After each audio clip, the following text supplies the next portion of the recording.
ये डरावना वीडियो नेपाल का है।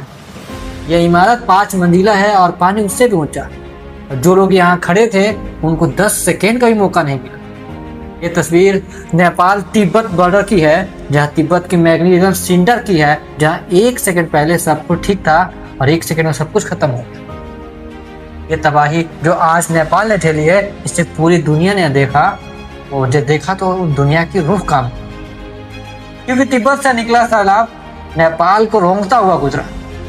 हिंदुस्तान इसको लेके इसलिए विचित है क्योंकि नेपाल के साथ साथ उसमें हमारे भी 105 लोग लापता है।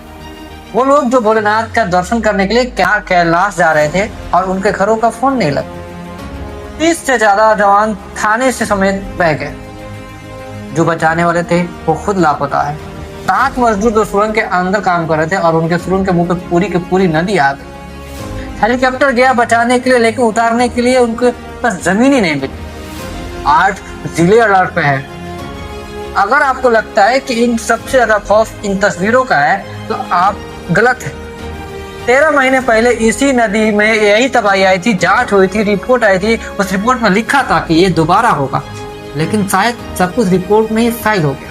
और उसके बाद कुदरत ने वो दिखाया जिसका अंदेशा उसने पहले दिया था। कुदरत का सरप्राइज नहीं है। नेपाल जो झेल रहा है वो डिक्लेयर की हुई मौत थी। ये तारीख बस बदलने वाली थी। जब सब कुछ पता था तो सैकड़ों को जिंदगी के रास्ते वो किसने छोड़ा? क्या ये प्राकृतिक आपदा है या फिर इसके लिए जिम्मेदार हैं आप? नमस्कार, मैं हूं आपका गुड्डू मलिक। आप देख रहे हैं नेपाल का ये हालत, और आज नेपाल के लिए सारी दुनिया दुआएं कर रही है। लेकिन दुआओं के साथ साथ हमें ये समझेंगे कि ये पानी आया कहाँ से। 13 महीने पहले जब वार्निंग दी गई थी तो फिर उससे सबक क्यों नहीं लिया गया? 26 अगस्त बुधवार सुबह करीब 8:30 बजे तिब्बत की तरफ से लेनदेन नदी में कुछ होता है। गड़गड़ाहट।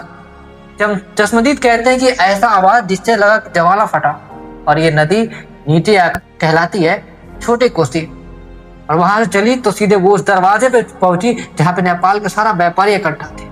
वहीं पे बॉर्डर पे वो दरवाजा जहां से भोलेनाथ की यात्रा के लिए कैलाश जाते हैं। यानी वो सुबह मौत ने वो दरवाजा छुआ जहां सबसे ज्यादा लोग थे, ट्रक वाले, मजदूर, पुलिस वाले और यात्री।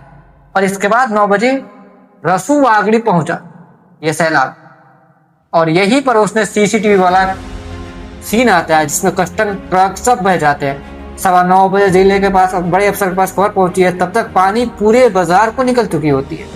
और यहाँ पे एक बात नोट करने वाली होती है, पूरी कहानी इसी पे है।